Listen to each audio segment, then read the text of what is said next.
Good evening, everyone. At this time, I'll call to order the regularly scheduled meeting for the Village of Midlothian, Wednesday, April 3rd at 7 p.m. Roll call, please, Clerk Musto. Trustee Burbett. Here. Trustee Cagney. Here. Trustee Crowley. Here. Trustee Hilly. Here. Trustee Johnson. Here. Trustee Killily. Here. Mayor LaRue. Here. You have the floor. Thank you, sir. Please stand for the Pledge of Allegiance. I pledge allegiance to the flag of the United States of America and to the republic for which it stands, one nation, under God, indivisible, with liberty and justice for all. At this time, I'll open the floor to public comment. Is there any public comment tonight?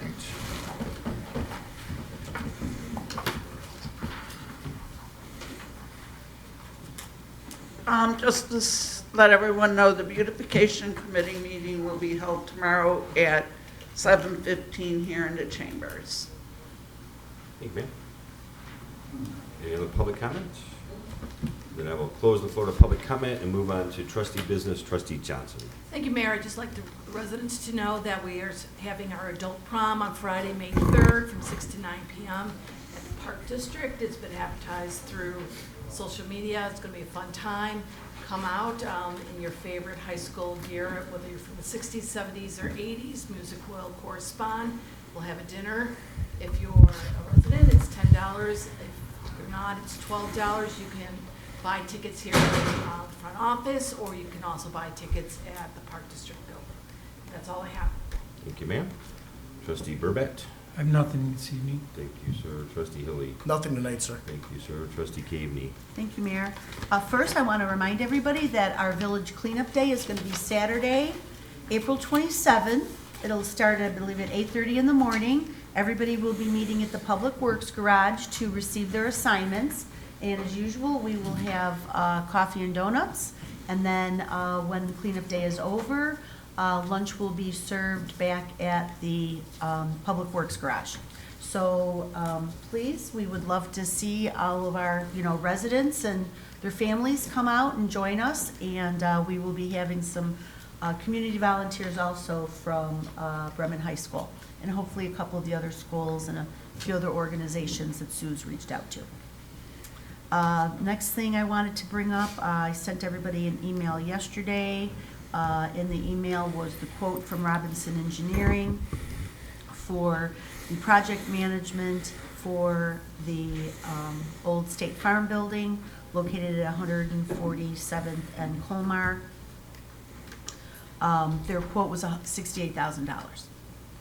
And that was for a three-phased approach, which also included engineering the new grading once the asphalt and concrete and foundation of the building are removed. So just wanted to, I'm not sure if anybody had a chance to look at that yet, but does anybody have any questions? So do we contact OAI and see if? I'm in the process of doing that right now. Just 2 days ago, I received an email from Jim, who was our contact at Stantec. So OAI is the company that the village engages with every year for maintenance of our rain garden areas. And so I reached out to OAI to possibly see if we could add this property to the maintenance contract down the road, but also to see if they would be interested in bidding on the replanting of it. Because once all the demo is done and the hard surfaces are removed, it has to be graded, backfilled with clean, new, fresh dirt, and then planted in some form or fashion. So I was contacting OAI to see if they would like to handle that for us. And they sub it out to a company called Stantec, which is located in Monique. Jim, who was our contact at Stantec, has left Stantec, and now he works for OAI. So that's even better. So, he just sent me that email, I think, yesterday. So I'll be reaching out to him tomorrow to have a conversation with him about the project and have him come over and take a look and see, what we would need there. So, before we move forward to approve this quote, I do want to, find out from OAI what would be involved and, what they might be able to help us with. So, but I just wanted to bring it to everybody's attention. And if you have any questions about the quote, please feel free to get in touch with me. And that's all I have. Thank you, ma'am. Trustee Kiley. Thank you, Mayor. So we're going to talk today about Azavar, I guess, and Azavar is proposing to do some services for us. You got a lot of different documents from Azavar and two different professional service agreements. One was for the local gov software, which the training fee that of $500 will be waived. It, both those agreements, That's the free software, right? that's the free software. Thank you. So the professional services agreement for their services for auditing and so on and so forth, they will get it for any new money that they find, any new tax proceeds. They get 45% of that for 3 years. The local gov software is a great thing. I didn't realize exactly how good it was, but it allows anybody all over the country to pay online, which is a really good thing. We don't have to bother with it. And I originally thought, it said, "Dear Midlothian taxpayer," I originally thought, wow, we're not going to send it out to everybody in town. But no, it's, any of the services, any of the audit people that are being audited are Midlothian taxpayers. So it's a great thing. Any other questions on Azavar beyond that?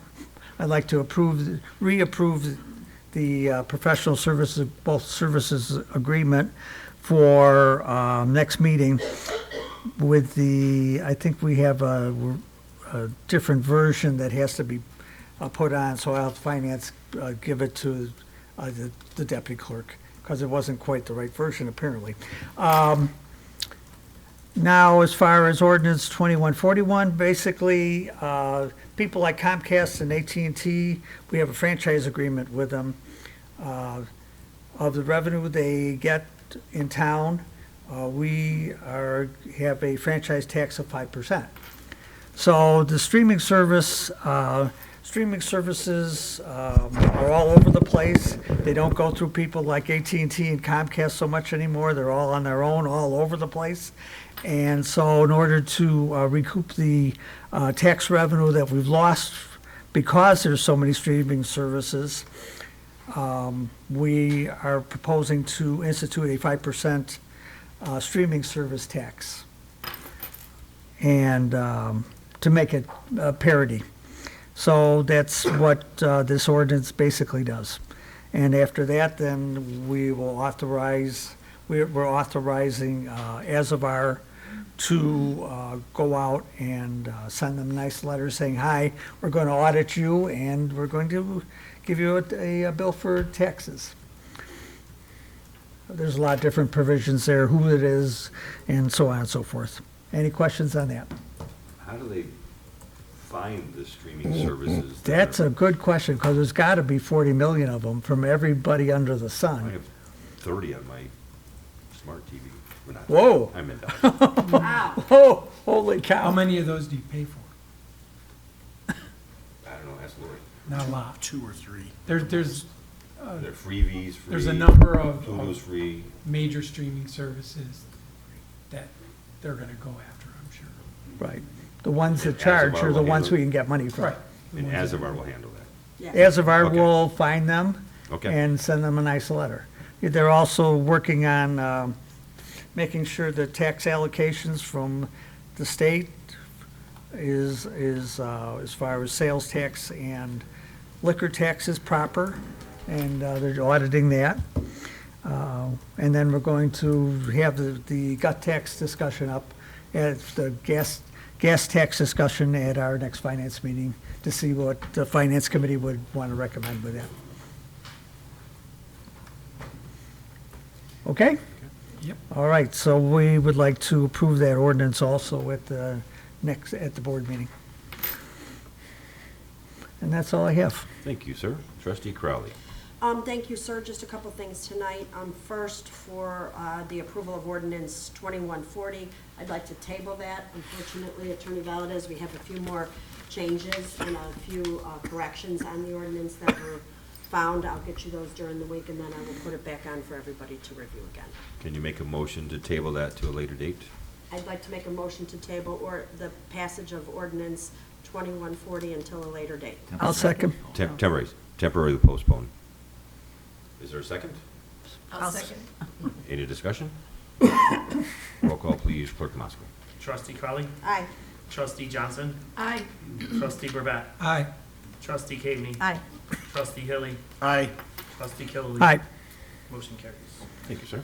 Next, I sent an email out to the board regarding our contract with GovTemps for our economic development consultant, Steve Jones. The original contract we signed was for, I think, 6 months, and we are coming to the end of that. GovTemps has sent a new contract to last that I sent to the attorney as well as to the board. And really, the only change besides the date of the contract is an increase in their hourly rate from $98 to $112 per hour. This is paid, this is the economic development consultant that works through our TIF. And I've spoken to Trustee Caveney and Mayor LaRue, and all three of us are in favor of keeping him. He's doing a fantastic job. He is doing an absolutely fantastic job. So if nobody has any problems with that, I'd like to put it on the agenda for next week. Making property ordinance, Power DMS. Power DMS is the scheduling software that I also sent an email to the board. This is the software that we will be using that will work with our new payroll system to keep schedules and time and attendance. I believe, Attorney Valdez, you've already reviewed it and given your input and corrections? Yes.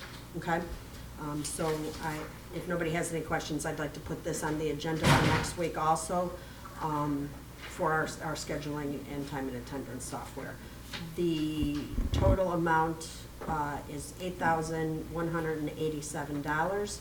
Of that, a reoccurring fee of $6,175 for the yearly subscription.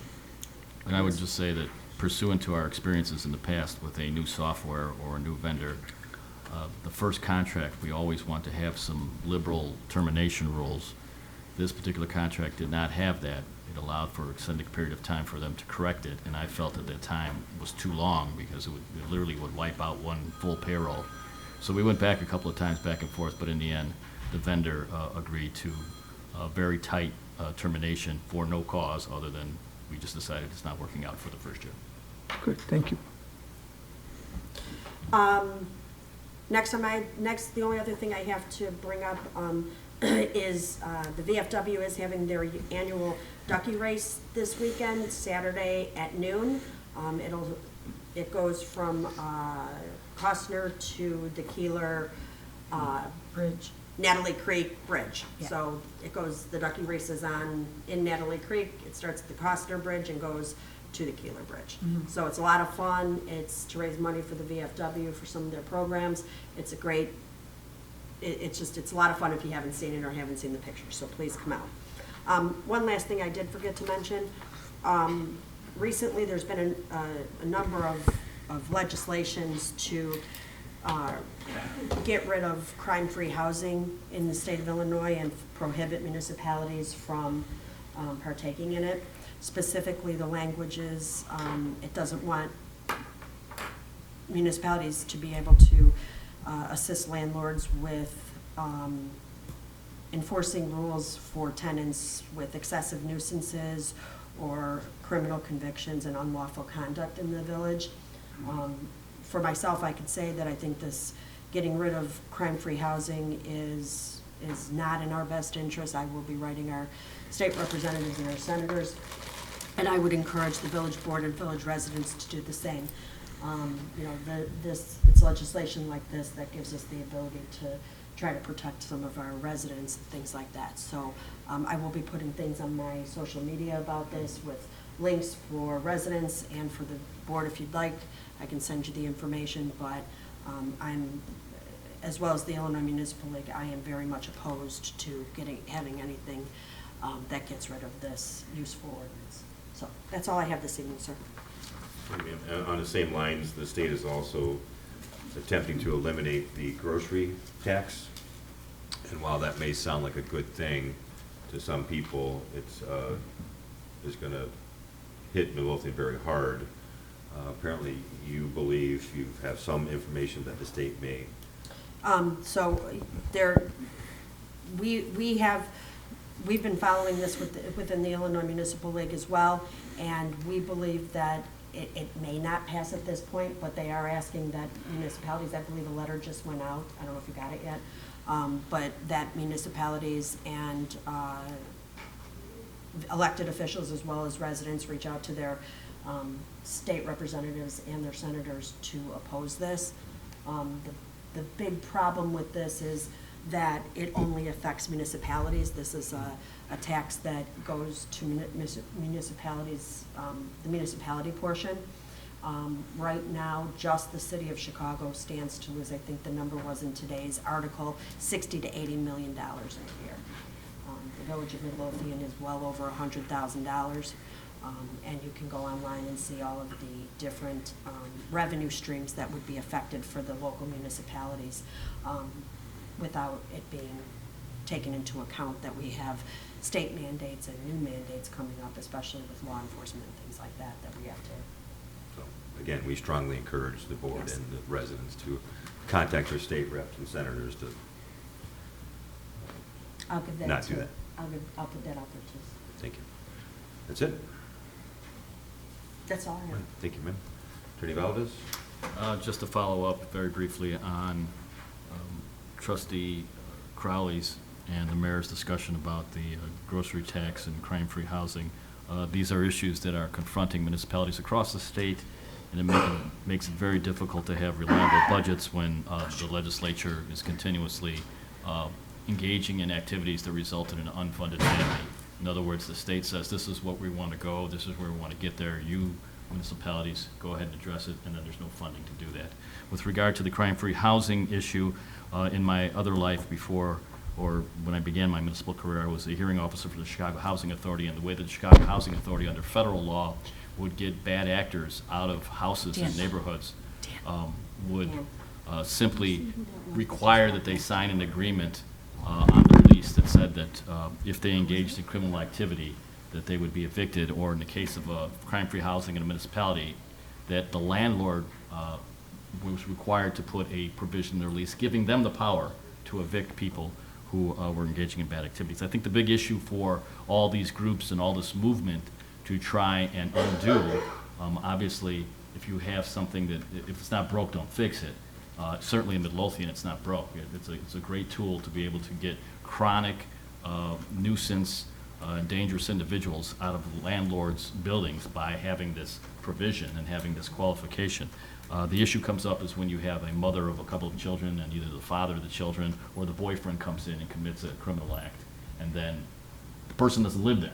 The person just goes off somewhere else, but then the mother with the children are being evicted for something that they believe they had no control over. Certainly, the landlord has discretion in doing that, but literally what we're arguing over is that someone who repeatedly commits domestic violence issues or has non-arrest issues, the concept that it's unfair to evict someone who's been arrested 7 or 8, 9 times but has never been convicted. And members of the legislature feel that that is not constitutional, although it's been tested and it's been determined that it is. And still, the members of the legislature think that that is unfair. It's unfair to have an innocent party be evicted because of the acts of a bad doer.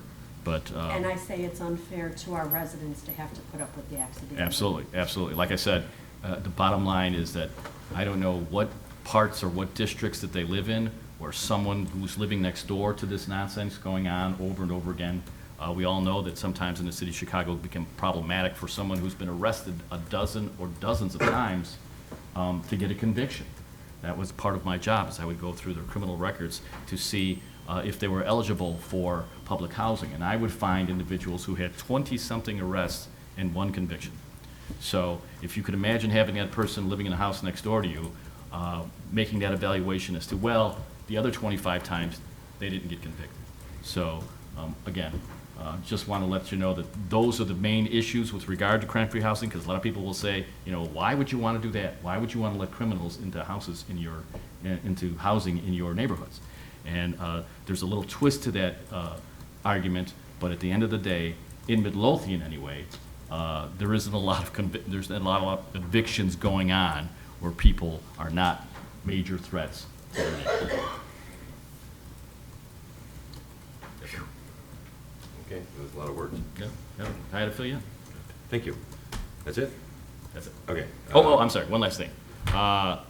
Last week, the Illinois Labor Relations Board certified the non-sworn officers and employees of the Midlothian Police Department into their own 3-member bargaining unit. So we will begin, we will commence discussions for an initial bargaining agreement between us and the newly certified union. That's it. Thank you. I was going to save this for next week, but I see Rich is here, so I might as well read it into the record tonight. Received a letter from the Village of Manhattan regarding their Manhattan Irish Fest. Mayor LaRue, on behalf of the Village of Manhattan Emergency Management Agency, myself and the Village Board of Trustees, I would like to say thank you for the support of Midlothian EMA with the Manhattan Irish Fest over the weekend of March 2nd. It is your partnership that helps make this event run as smoothly as it does. We really appreciate the help. Thank you again for your support and dedication. Sincerely, Mayor Mike Adriansen. So, well done, Rich and EMA. And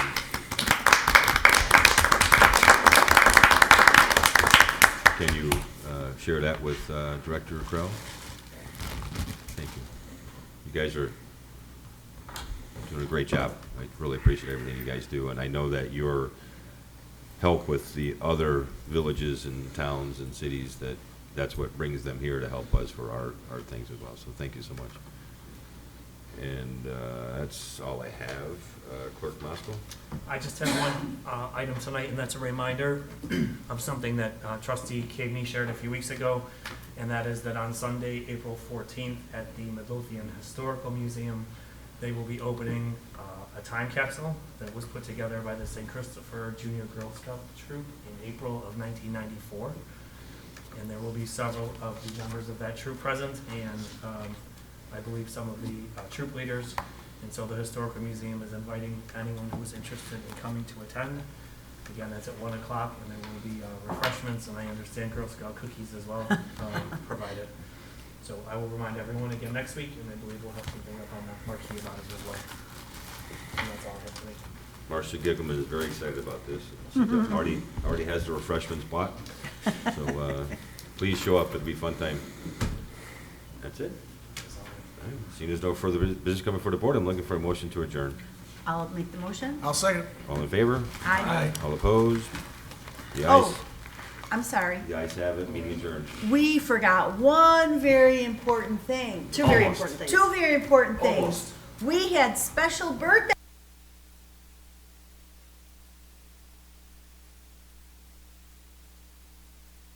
His 39th birthday. So we need to honor and acknowledge these milestones for these two individuals. Please join us in singing Happy Birthday. Happy birthday to you. Happy birthday to you. Happy birthday, dear Leon. Happy birthday to you.